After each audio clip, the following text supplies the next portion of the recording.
Ada aturan dalam ilmu hadis. Jadi di antara aturannya itu sebuah riwayat itu menjadi kuat meskipun asal-usulnya riwayat yang lemah kalau menjadi perilaku sosial.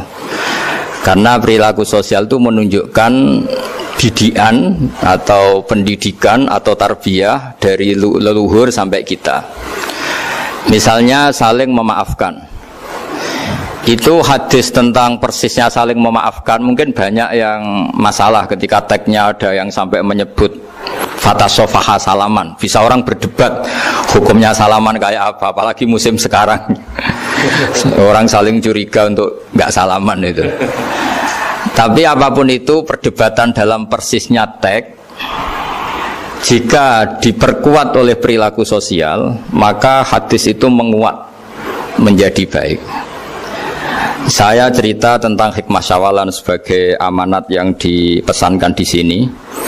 Syawalan di Indonesia itu identik dengan minta maaf. Ya, jadi kalau id itu dari kosakata audun maknanya kembali. Setelah kita puasa 1 bulan, kita insya Allah ber-KTP surga lagi. Jadi kita tahu dulu Nabi Adam itu di surga. Beberapa anaknya juga lahir di surga. Sehingga KTP kita ini sebetulnya KTP surga. Alamat tetap kita itu surga. Karena kita di dunia agak kacau itu, agak coro Jawa, agak bedigasan itu agak kacau. Terus status itu agak-agak hilang ini. Semoga agak hilang betul. Nah, dengan Ramadan itu status itu dikembalikan. Makanya banyak ulama mengatakan al-aid minal audi. Dari kata kembali, kita yang dulu penduduk surga, insya Allah barokahnya Ramadan yang diterima itu menjadi status penduduk surga lagi. Disebut minal aidin. Kita kembali lagi ke fitrah, kembali lagi ke status kehambaan yang benar, sehingga kita layak menjadi ahli surga. Saya mulai dari status kehambaan. Memang untuk menjadi ahli surga itu kita tidak boleh menandingi Tuhan, menandingi kekuasaan Allah. Sehingga syarat dasar masuk surga itu harus abdullah. Kita berstatus hambanya Allah. Disebut fadkhuli fi ibadi. Masuklah dulu sebagai hambaku. Jadi kita berstatus sebagai hambanya. Baru setelah layak jadi hambanya, baru wadkhuli jannati, baru berstatus layak sebagai ahli surga. Jadi status kehambaan ini kita mantapkan dulu. Jangan ada status lain kita di depan Allah kecuali status kehambaan. Saya punya analogi dan itu saya ulang-ulang karena di antara ciri Quran itu mengulang-ulang sesuatu yang harus jadi pegangan. Saya ulang lagi, di antara ciri Quran itu mengulang-ulang sesuatu yang jadi pegangan. Jika kita belajar ilmu fisika atau ilmu apa saja, maka kita akan bicara materi sesuai statusnya. Jadi kita harus latihan untuk iman kepada Allah. Saya tanpa mengurangi rasa hormat, saya memberi contoh begini. Ini jam, materinya dari besi. Ini kertas, materinya ya kertas. Tentu secara fisik, orang akan bilang jam ini lebih kuat timbang kertas. Dan itu pasti dibenarkan dari segi materi. Tapi kalau Anda beragama dan Anda tahu bahwa pengendali alam raya ini Allah Ta'ala, maka kamu akan bilang, terserah Gus Baha gitu. Bisa saja jam ini saya punya niat saya hancurkan, kertas yang lemah ini saya simpan. Sehingga jam tangan ini 5 menit lagi saya hancurkan sehingga benar-benar rusak. Sementara kertas ini saya simpan sampai bertahun-tahun awet. Nah, kira-kira seperti itulah ilmu manusia. Sesuatu yang kita sangka kuat, ternyata Allah punya rencana menghancurkan itu. Dan yang kita sangka lemah, ternyata Allah punya rencana untuk mengabadikan itu. Nah, di sini pentingnya iman, lahu maqalidus samawati wal ard. Hanya Allah yang mengendalikan semua. Jadi jangan mentang-mentang kita punya ilmu bahwa materi besi itu lebih kuat timbang kertas, terus kita pastikan bahwa besi lebih awet ketimbang kertas. Kita sisakan satu keyakinan, terserah Allah, terserah pengendalinya. Nah itu agama, bilang terserah pengendalinya itu agama. Ya mungkin tadi aja problem sinyal, saya ulang lagi. Ibarat saya ini megang jam tangan, yang materinya dari besi. Ini kertas yang materinya lemah. Tentu kita akan bilang bahwa jam atau besi lebih kuat ketimbang apa? Kertas. Tapi Anda salah. Anda harusnya ngomong bahwa terserah pengendalinya.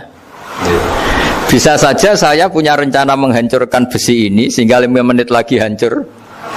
Dan saya ingin mengabadikan kertas ini, saya simpan di tempat yang aman. Nah, kira-kira agama itu bukan anti ilmu, sehingga agama boleh kamu mengatakan besi ini lebih kuat ketimbang kertas. Tapi harus kamu tambahi dari segi materi. Tapi kalau dari segi pengendalinya, maka kita jawab terserah Allah Subhanahu wa Ta'ala. Nah, ini di sini pentingnya beragama. Jadi meskipun Mars itu kayak apa kuatnya, bumi, gunung kayak apa kuatnya, ternyata gunung yang kita kira kuat ternyata nyimpan magma yang potensi meledak. Yang gunung kecil yang kelihatan dari pasir kecil yang tidak berdaya ternyata nggak nyimpan magma, jadi nggak direncanakan untuk diledakkan. Itu, nah agama itu seperti itu yang disebut di surat Yasin misalnya, Allah itu siapa? Biyadihi malakutu kulli, yang dalam kendalinya itu semuanya di alam raya ini. Sehingga di kehidupan nyata juga sama. Ada orang yang nekuni ilmu ekonomi tapi miskinnya Masya Allah. Ada yang gobloknya Masya Allah tapi kaya. Ada kiai yang punya doa banyak, hidupnya biasa. Yang nggak punya doa kaya. Itu saya pernah baca di sebuah hadis qudsi. Ada riwayat begini, Nabi Musa ketemu Allah, ditanya, limadza, kata Allah, kenapa saya memberi rezeki orang yang bodoh? Ahmak itu orang yang bodoh sekali. Kadang tak ciptakan dia jadi orang kaya, dan yang pintar ekonomi kadang tak ciptakan jadi orang miskin. Si Nabi ini tanya, kenapa ya Allah? Supaya dia tahu yang mengendalikan rezeki itu saya, bukan ilmunya dia, katanya. Jadi banyak orang, misalnya kita yang pintar dipekerjakan orang yang nggak pintar, yang punya pabrik tidak pintar mengerjakan orang yang pintar. Jadi ya kira-kira agama itu seperti itu. Sehingga dalam kita beragama itu yang paling ditekankan itu tawadhu. Tawadhu itu merasa sopan atau memang sopan betul. Kalau dalam Ihya disebut, sekiranya Anda tidak bisa tawadhu secara rasa, tawadhulah secara ilmu. Saya ulang lagi ya, sekiranya Anda tidak bisa tawadhu secara rasa, tawadhulah secara apa? Ilmu. Karena ilmu itu akan abadi. Saya beri contoh begini, saya ini kan misalnya kiai di kampung saya atau di kecamatan saya. Saya mungkin bisa merasa hebat karena saya tokoh di sini.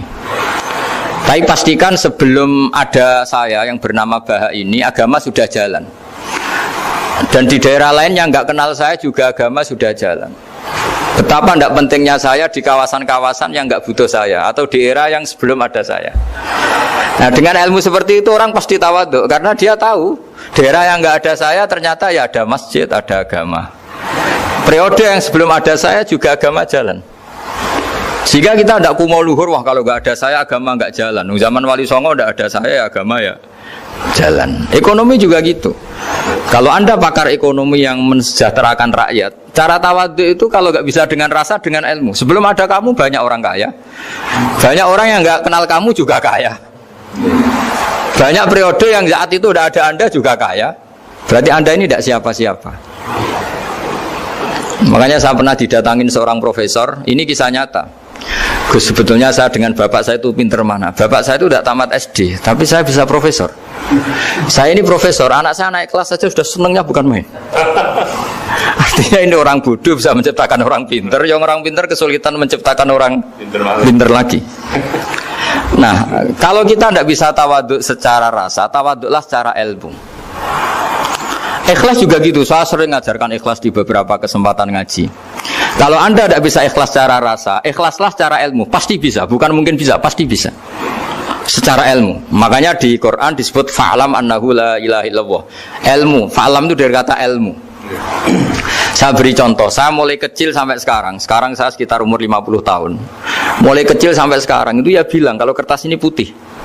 Itu ya ada yang gaji, ada yang bayar, tapi saya selalu bilang kertas ini putih. Yang hitam ya saya katakan hitam, yang merah saya katakan merah. Kenapa? Karena itu fakta. Saya ulang lagi, karena itu fakta. Sehingga saya untuk mengatakan putih tidak perlu ada yang bayar.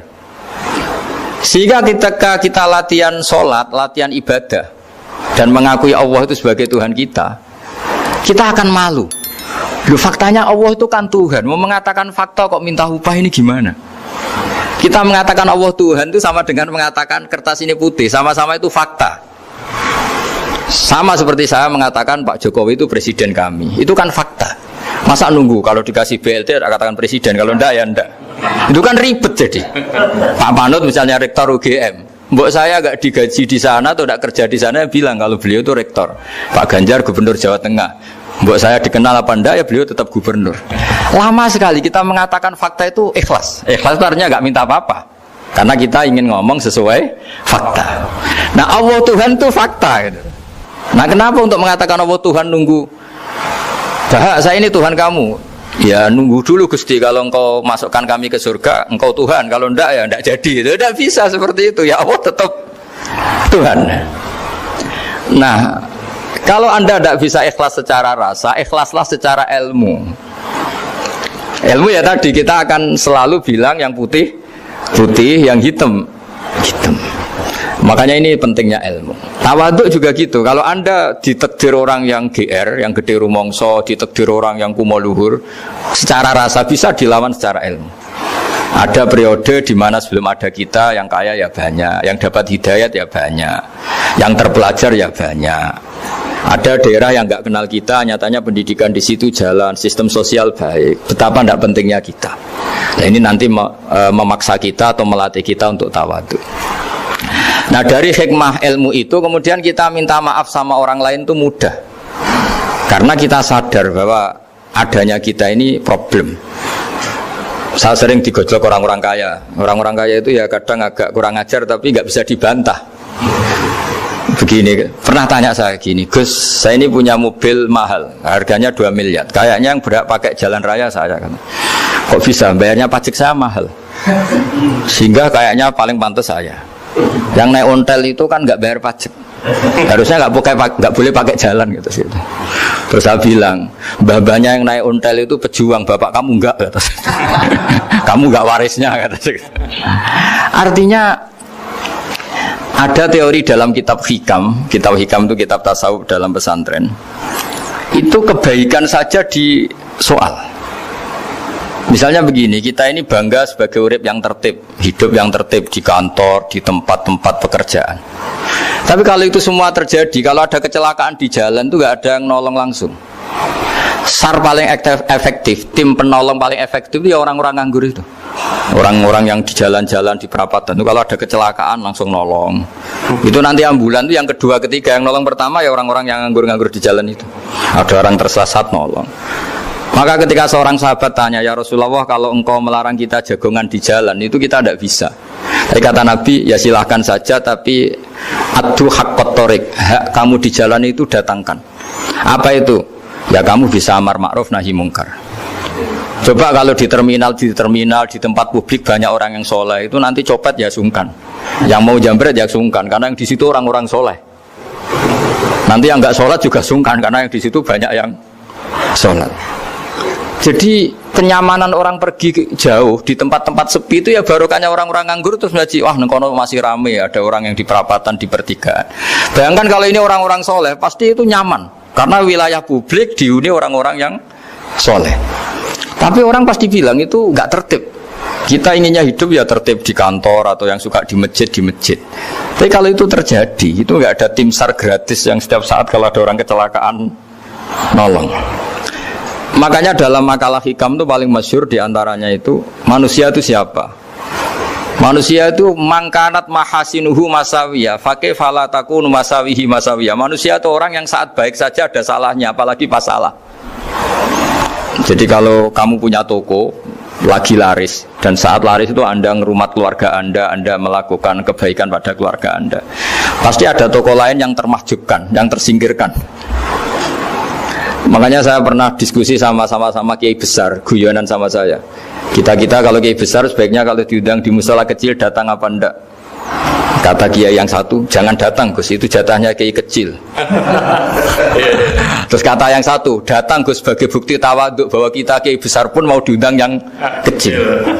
Akhirnya kita ini ya kadang datang kadang enggak, karena kadang kita enggak datang supaya jatah rezeki kecil enggak terambil. Kadang ya mau datang supaya dikira tawadhu. Makanya kalau seorang profesor sering terubah di bawah itu ya kasihan yang S1, SPDI itu kan nanti enggak jadi bintang kalau profesornya sering turun. Kalah terus itu. Jadi kadang-kadang itu orang itu harus berpikir secara ilmu, jangan rasa terus. Jadi itu ilmu. Jadi semua yang kebaikan yang kita lakukan itu secara ilmiah bisa diperdebatkan. Ada orang senang ngomong serius supaya bangsa ini maju. Tapi bapak saya itu pesan saya, kamu kalau ngiyai itu jangan sering ngomong serius kan. Masyarakat sudah capek mikir utang, mikir keluarga. Udah gitu sowan kiai dijak ngomong serius lagi nanti capek kan. Sehingga kiai-kiai dulu itu kalau ketemu orang ya guyon terus. Karena tahu masyarakat sudah capek. Sudah banyak yang takut tanggal kredit gitu. Sudah takut tanggal kredit, takut problem sowan kiai diancam neraka lagi, itu kan ketakutan berkali-kali. Jadi makanya ini kan kebaikan itu dievaluasi karena kita tidak nabi, tidak wali. Jadi kalau kata hikam itu apa yang Anda kira baik itu ada masalah. Apalagi sedang masalah. Saya sering cerita ada orang suami istri harmonis sekali. Itu tanyakan ibunya, pasti mulai gak peduli dengan ibunya karena terlalu harmonis dengan istri. Oh itu pasti bukan mungkin lagi. Jadi jangan tanya istrinya, tanya ibunya. Oh jok nikah lupa saya, ngalor ngidul sama istrinya. Tanyakan temannya, wah itu jok nikah lupa temennya. Tapi yang baik sama teman, tanyakan istrinya, jatah belanja untuk ngopi. Ya begitu terus itu. Jadi siklus sosial itu. Nah, di sini pentingnya saling minta maaf karena dalam kebaikan kita pasti ada kesalahan. Ketika karir kita baik di pemerintahan maupun di kampus, pasti dengan sendirinya ada yang agak tersingkirkan. Meskipun itu sudah hukum alam, tapi apapun itu kita harus minta maaf. Makanya banyak saya sering cerita berkali-kali. Dulu itu ada dua nabi yang seangkatan. Itu luar biasa debat ilmiahnya, tapi debat baik. Mulai dulu ya ada polemik itu ya mulai dulu ya ada. Yang Nabi Yahya itu suka berkawan orang-orang soleh. Kalau ditanya kenapa kamu berkawan orang-orang soleh, ya enak lah karena berkawan orang soleh. Yang Nabi Isa sering berkawan orang-orang yang enggak jelas. Ditanya kenapa anda suka berkawan orang-orang yang enggak jelas, innama ana tabibun udawil mardo. Nabi dan kiai itu ibarat dokter, ya tentu menyembuhkan yang sakit. Kalau anda seorang dokter pasti neliti daerah-daerah pandemi, masa neliti daerah sehat.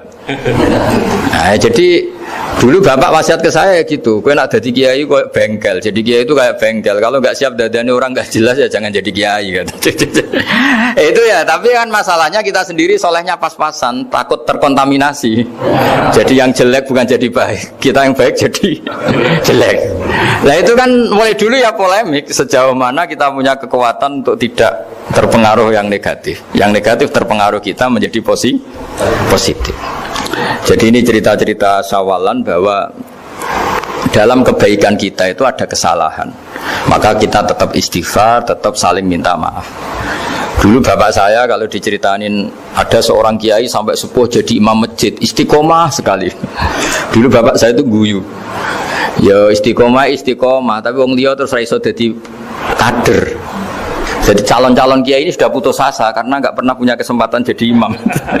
Jadi di balik istiqomah itu ya ada memahjubkan orang lain. Makanya alhamdulillah di Indonesia itu ada pegawai pensiun. Kalau enggak habis itu. Karena yang anyar-anyar itu mesti ini kurang pengalaman, ini kurang senior. Tapi barokahnya ada pensiun kan gantian. Tapi masalahnya di dunia kiai itu udah ada pensiun. Tambah sepuh tambah mantap, tambah sepuh tambah mantap. Nah itu sebaiknya ya mulai mundur-mundur sedikit dari imam masjid itu. Ya nyari-nyari yang lain lah supaya ada kaderisasi, ada. Jadi intinya itu di balik kebaikan yang kita lakukan pun itu ada masalah sehingga kita butuh istighfar. Di sini pentingnya dawuhnya para wali-wali, dulu ada istilah wastighfaruna yahtaju ilal istighfar. Ketika kita minta maaf, sebetulnya minta maaf sendiri itu butuh minta maaf lagi. Minta maaf lagi itu butuh minta maaf lagi. Misalnya saya dengan Mas Hilmi ini akrab, pernah pakai uangnya misalnya. Itu kadang kita bayar itu malah tersinggung, kok kayak orang lain saja bayar. Minta maaf juga gitu. Kalau kamu punya teman akrab, terus minta maaf resmi itu tersinggung. Kayak wong liya ae njaluk sepuro. Jadi kadang njaluk sepuro itu malah masalah. Itu kan sama, kamu punya teman akrab terus kalau mau main assalamualaikum, saged masuk napa boten? Angsal boten. Boleh enggak main? Itu mesti teman kamu tersinggung. Kok kayak orang lain saja. Artinya ketika Anda merasa benar karena protokoler ketika masuk ke teman, ternyata itu salah. Teman kamu maunya enggak protokoler karena sudah akrab.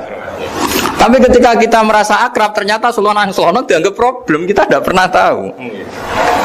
Nah di sini kata ulama-ulama, minta ampun itu kebutuhan manusia, karena dalam kebaikan kita pasti ada kesalahan.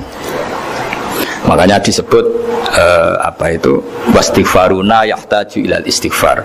Kita selalu diajari Rabbana zolamna anfusana, ya Allah kita ini selalu mendolimi diri kita sendiri. Jadi saat kita baik pun ada unsur kesalahan. Yaitu tadi, kalau Anda jadi orang pasti ada yang termahjubkan. Kalau Anda kiai besar atau profesor atau pejabat turun ke bawah, ya kalau gubernur turun terus ya bupati gak jadi bintang kan. Kalau saya kiai besar misalnya turun terus ya kiai kampung itu ya kasihan. Saya pernah diundang Manakipan tidak datang itu kiai kecil bilang matur nuwun Gus gak teko. Aduh iwake gak untuk saya katanya. Barokahnya saya ada itu lucu ya, matur nuwun betul. Matur nuwun Gus jenengan gak dugi jadi. Akhirnya jatah besarnya untuk saya. Nah, tapi yang punya rumah komplain. Gus tak udang ratau teko pepe aku wong cilik. Aduh. Nah, ini saya harus mendahulukan versi Soibul Bait yang punya rumah apa versi kiai yang termahjubkan. Artinya pilihan apapun saya harus istighfar karena ada saja unsur salahnya. Ya makanya ini kan, makanya ya saya minta UGM juga saya sering undang saya terus, nanti dikira karena kampus besar Gus Bak mau juga keliru lagi.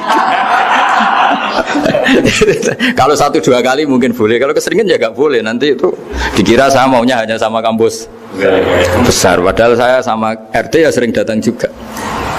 Nah ini yang terakhir saya bacakan teks otoritatif sebagaimana janji saya. Kata Rasulullah SAW di sebuah hadis, ini terakhir nanti supaya nggak lama-lama saya juga punya wadhifah. Ada orang itu punya hutang itu ya hutang, memang hutang.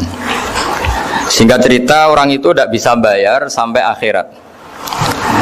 Dan aturannya Allah, orang yang punya hutang tidak bisa bayar ini harus diaudit, harus diselesaikan di akhirat. Kalau tidak bisa diselesaikan di dunia, diselesaikan di akhirat.